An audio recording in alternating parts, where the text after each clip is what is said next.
Mente perturbada é aquela que sofre de insatisfação contínua, vive tensa, perturbada, inquieta, e não se tranquiliza e nem repousa. Se aflige com o futuro e com o passado, assim como com as circunstâncias do presente. Eu estou convencido de que há mais mentes perturbadas na atualidade do que em qualquer geração anterior. Quem vive nas grandes metrópoles vê provas diárias disto. Se você ficar na frente dos teatros da Broadway em Nova York e observar os que saem dos shows, dificilmente verá um sorriso no rosto de alguém. São pessoas que pagaram $80 para encontrar alívio temporário de suas cargas, mas saem com uma carga maior do que quando entraram. Aparentemente, muitos dos que amam a Jesus têm tanta perturbação mental quanto os milhões de descrentes. Vejo prova disto em algumas das cartas que o nosso ministério recebe. Multidões de crentes passam a noite em claro, perturbados e com angústia. Vão à igreja na esperança de experimentar algum tipo de alívio de suas cargas. Mas assim que acaba o culto, o problema volta. Por que há tanta gente atualmente com problemas mentais? Quero compartilhar com você algumas das razões que eu creio que o Espírito Santo tenha me mostrado. Primeiro, muitas pessoas são perturbadas pela pressão dos tempos. Durante décadas, especialistas seculares têm nos dito que a prosperidade é a resposta para os problemas da humanidade. Uma boa educação, um emprego decente, uma bela casa, dinheiro no banco, todas estas coisas devem, supostamente, dar dignidade e paz de espírito às pessoas. Se cada um pudesse ter apenas uma fatia do sonho americano, dizem os especialistas, os nossos problemas de crime e drogas seriam resolvidos. Esta teoria declara que as pessoas acabam como alcoólatras e viciados porque nunca tiveram um pouco de amor próprio. A pobreza alijou-os das oportunidades que lhes concederiam um senso de dignidade. Então agora, se simplesmente lhes concedermos um emprego com salário decente, um bom lugar para viver com salário todo mês, suas vidas serão ótimas. Quero responder a esta teoria com uma história pessoal. Anos atrás, Nick Cruz, um cruel líder da gangue Mau Mau, foi levado ao interior para ser analisado por um psiquiatra. Nick era um brigão que vivia como demônio. Todos que o conheciam achavam que era inteiramente incorrigível, sem chance de mudança. Após ficar algumas horas com Nick, o psiquiatra confirmou a avaliação de todos. Disse que Nick era totalmente louco e não havia esperança de reabilitação. A razão? A razão apontada era que a educação em meio à pobreza de Nick em Porto Rico o havia privado das oportunidades que outros receberam.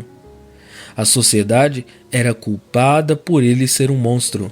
Nick olhou para o psiquiatra e disse: "Cara, você é o louco. Adoro dançar, lutar. Diga-me, como sua mãe lhe tratava?" Ele acabou analisando o psiquiatra. Nick estava certo. A pobreza não é a raiz do pecado. Se assim fosse, por que há mais e mais adolescentes se prendendo a drogas pesadas? Estes jovens problemáticos têm tudo o que desejam ao seu alcance. Por que se voltariam para as drogas se já têm a paz de espírito que as coisas materiais supostamente concedem? Por que há um número crescente de médicos, advogados e executivos se tornando alcoólatras? Eles têm empregos bons, salários mensais de 2 dígitos de milhares, muitos automóveis, férias frequentes. Mesmo assim, se voltam cada vez mais ao álcool para amortecer suas mentes perturbadas. Fui a Wall Street no fim do expediente, quando a bolsa de valores fecha.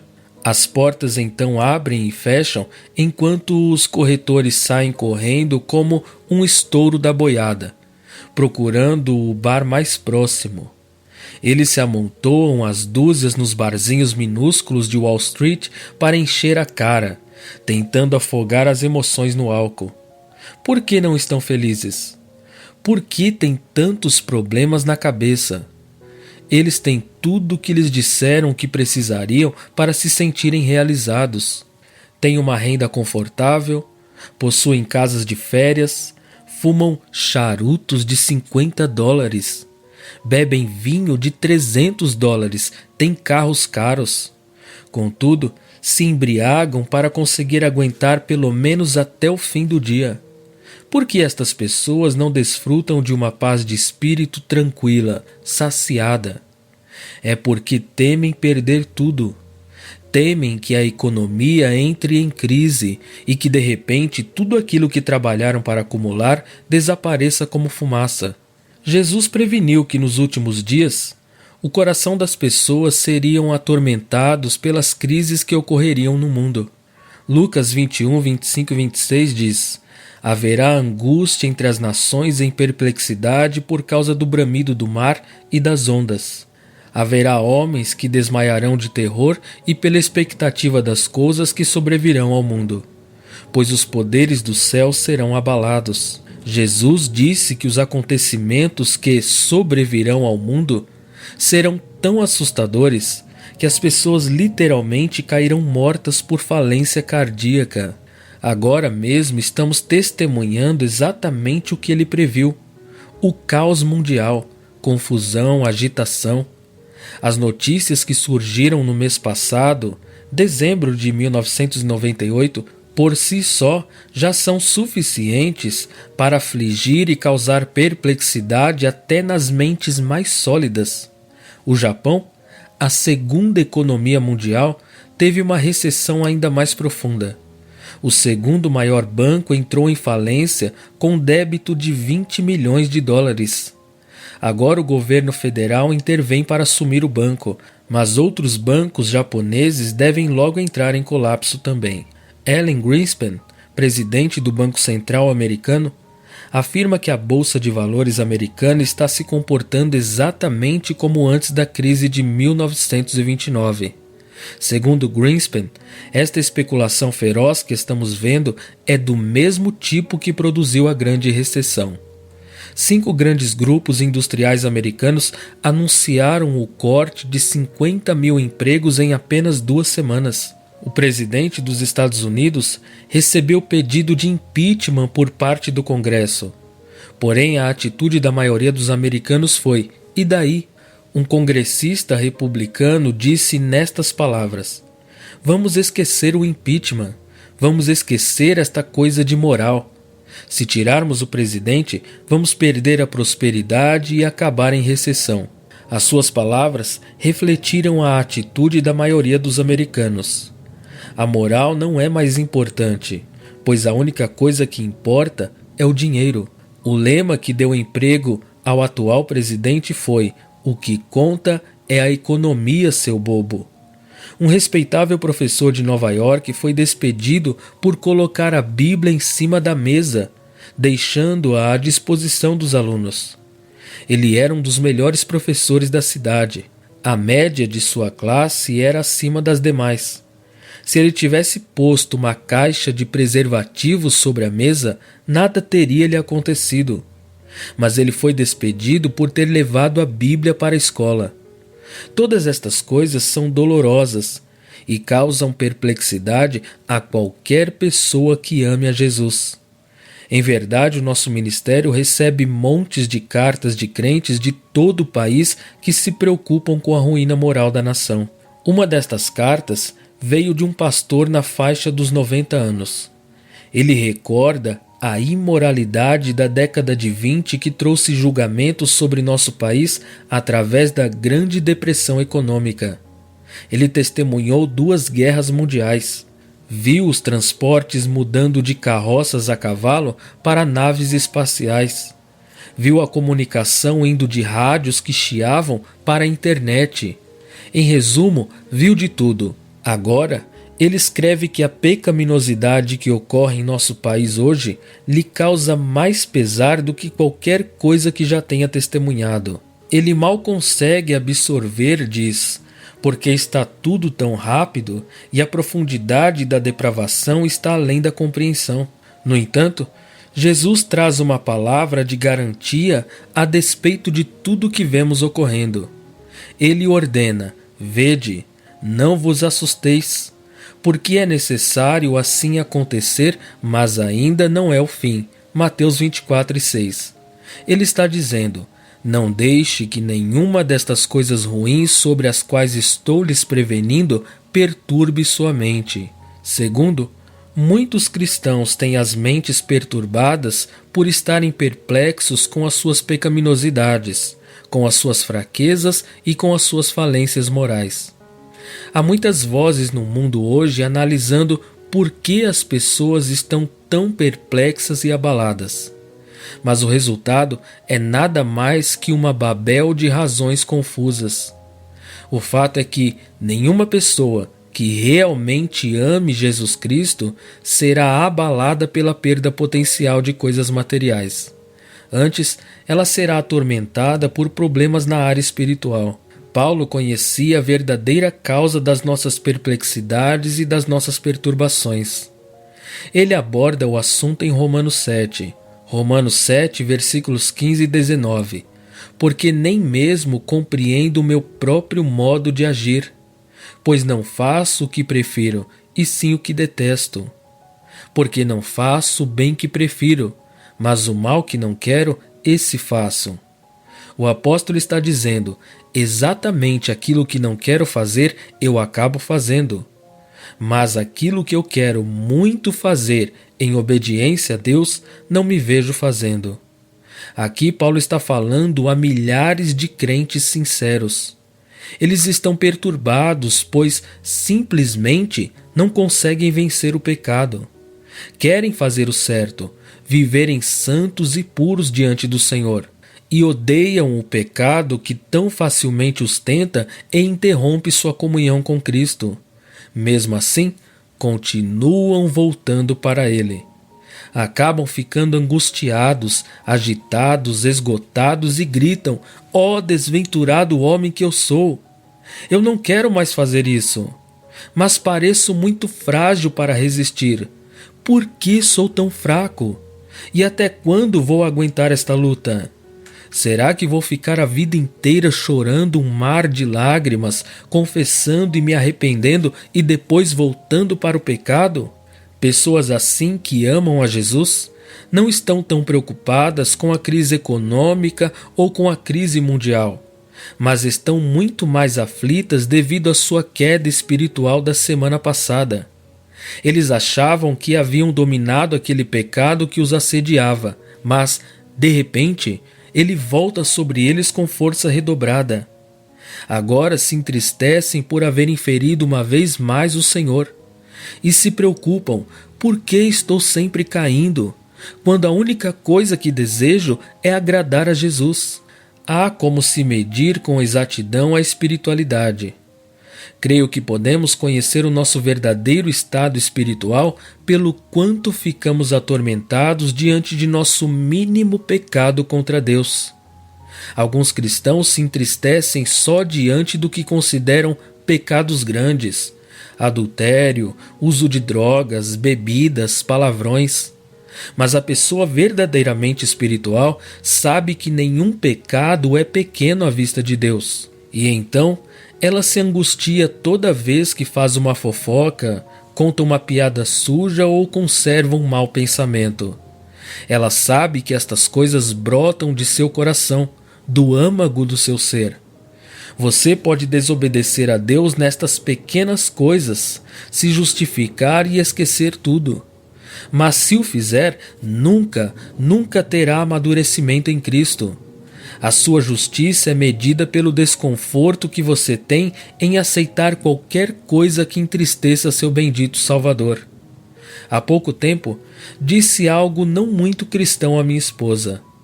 As minhas palavras para ela foram totalmente imprevisíveis.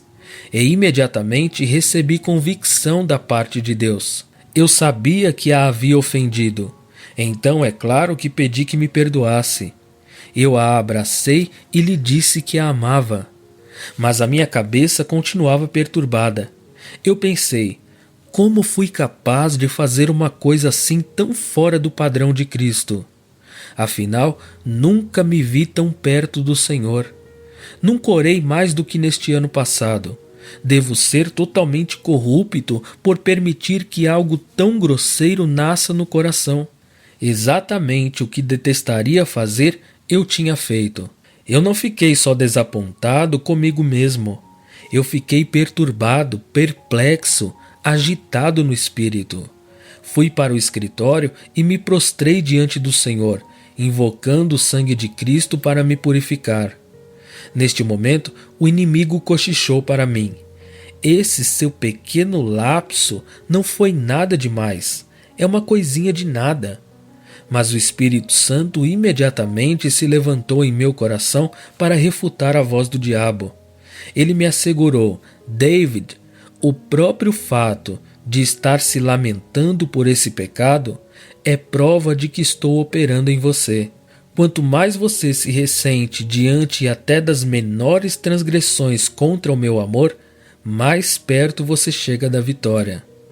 Contudo, como continuamos a lutar contra o pecado, as palavras de Paulo para nós em Romanos podem parecer sem sentido. Ele diz, outrora escravos do pecado, contudo, viestes a obedecer de coração a forma de doutrina a que fostes entregues. E uma vez libertados do pecado, fostes feitos servos da justiça. Transformados em servos de Deus, tendes o vosso fruto para a santificação, e por fim, a vida eterna, porque o salário do pecado é a morte. Romanos 6, 17, 18, 22 e 23. Libertados do pecado? Servos da justiça produzindo fruto santo? Parece brincadeira.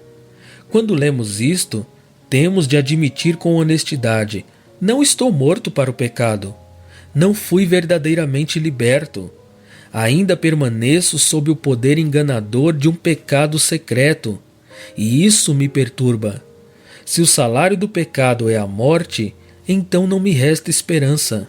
Cá estão duas cartas resumidas, vindas de cristãos sinceros que têm lutado terrivelmente contra o cativeiro abominável.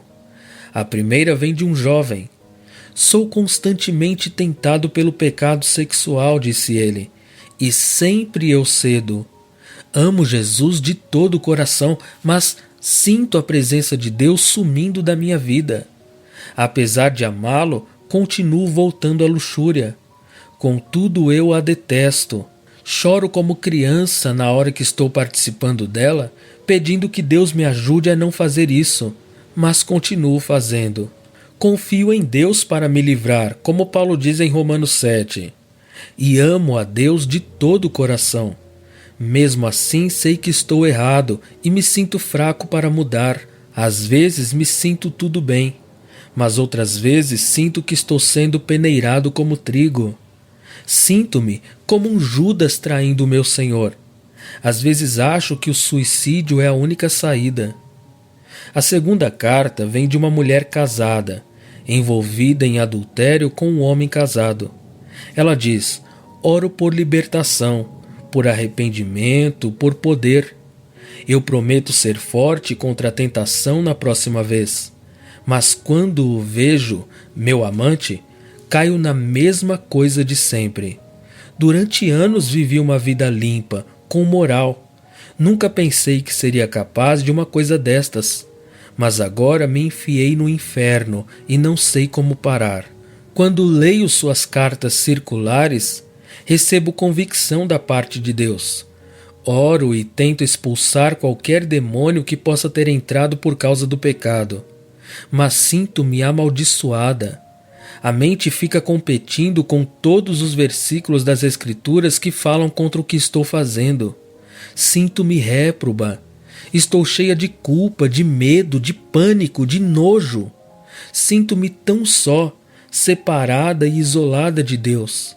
Recebemos muitas cartas como estas. São gritos pedindo ajuda, vindos de mentes perturbadas por um pecado que os assedia.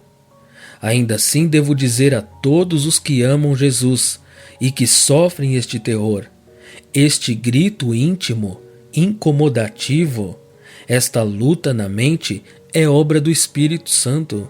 Deus enviou-nos o seu Espírito para travar batalha contra nossa carne e seus desejos e luxúrias.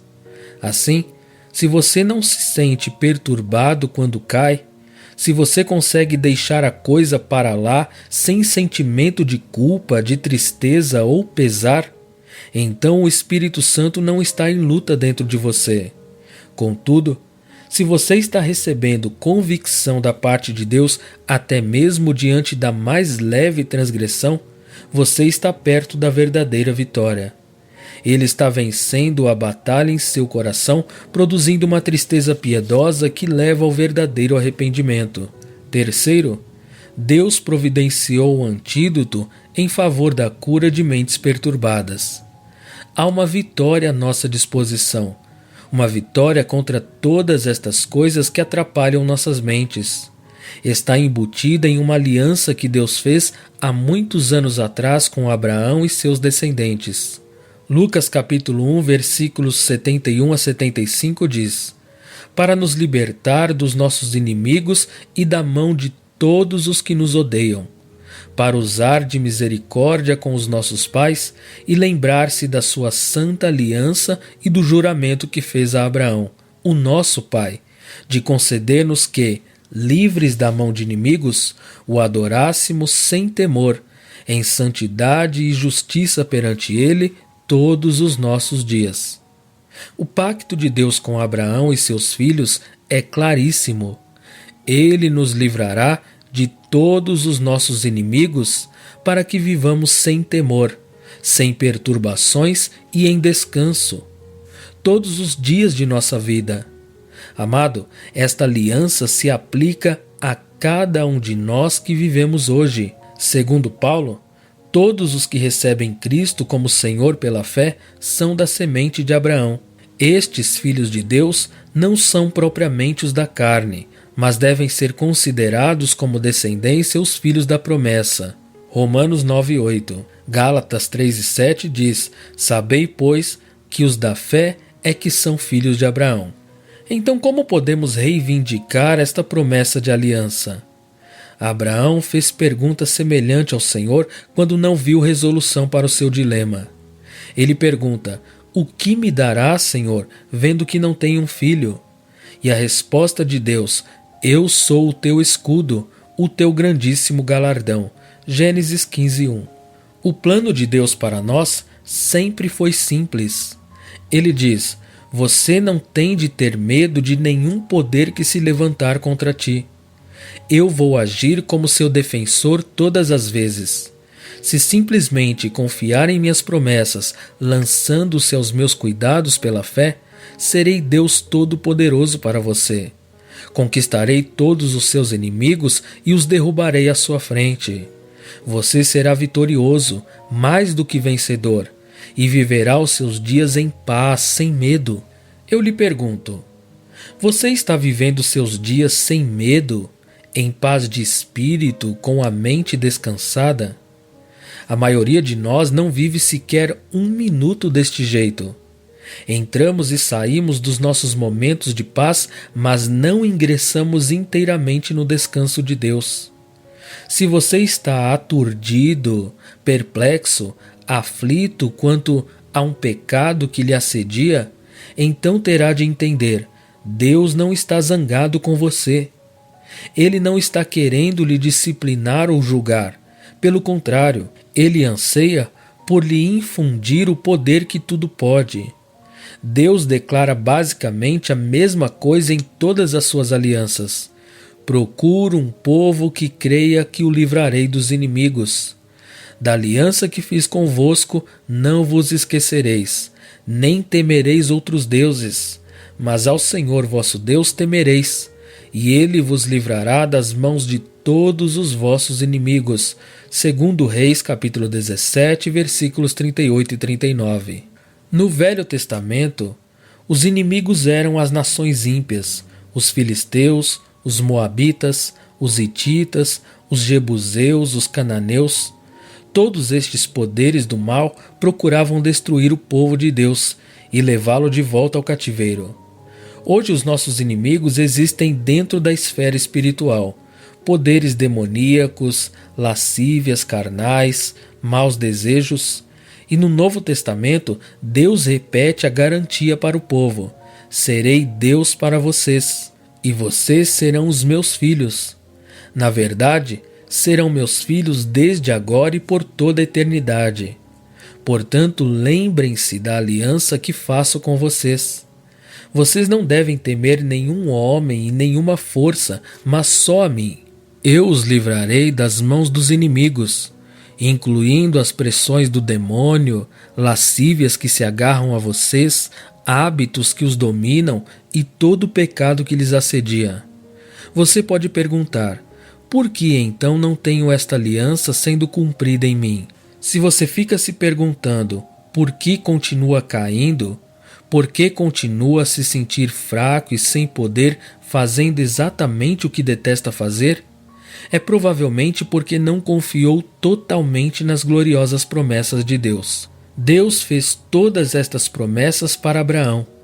Promessas de ser o seu escudo, seu galardão, derrotar todos seus inimigos, até realizar milagres para ele, como lhe dar um filho já sendo idoso. Abraão creu nestas promessas, e Deus diz que sua fé lhe foi imputada por justiça. Igualmente, na hora que desistimos de lutar contra nossos inimigos espirituais em nossa própria força, fixando no coração que tudo aquilo que Deus promete, Ele é competente para realizar, e confiando tudo às suas mãos, isto será o começo da nossa justiça. Deus nos auxilia nisto, enviando o seu próprio Espírito para fazer residência em nossos corações. O Espírito Santo é o poder de Deus, e este poder declara guerra contra todo o poder demoníaco. O Espírito declara: é aqui que eu moro agora, diabo. Fiz o meu quartel-general aqui, e estou erguendo o estandarte do Deus Todo-Poderoso. Você não manda mais aqui, e a sua briga não é mais com o meu filho, agora é comigo. Eu vou lhe perseguir, frustrar o seu esquema e combatê-lo em todas as frentes. Este meu filho é agora templo do Espírito Santo. Andar no Espírito não é complicado. É simplesmente crer no que Deus disse: andai no Espírito e jamais satisfareis a concupiscência da carne. Simplificando, confie no Espírito Santo. Creia na garantia de assumir a sua causa. Ande no poder da promessa que Ele fez de combater por você. A palavra de Deus nos dá uma sólida promessa que é tiro e queda para toda angústia da mente. Então aspergirei água pura sobre vós e ficareis purificados. De todas as vossas imundícias e de todos os vossos ídolos vos purificarei. Dar-vos-ei coração novo e porém dentro de vós o espírito novo. Tirarei de vós o coração de pedra e vos darei coração de carne. Porei dentro de vós o meu espírito, e farei que andes nos meus estatutos, guardeis os meus juízos e os observeis. Ezequiel 36, 25 a 27. Você vê o que Deus está dizendo? O seu espírito realiza toda a obra em você. Ele vai lhe purificar e dar um coração novo. Ele vai levá-lo à obediência e à prática do que é certo. O seu papel é crer que Ele manterá a sua palavra com fé inabalável. Então, você vai confiar os seus problemas, o seu futuro, a sua vida e os seus pecados às mãos do Deus Todo-Poderoso? Amém. A Cura de Mentes Perturbadas, por David Wilkerson, 18 de janeiro de 1999.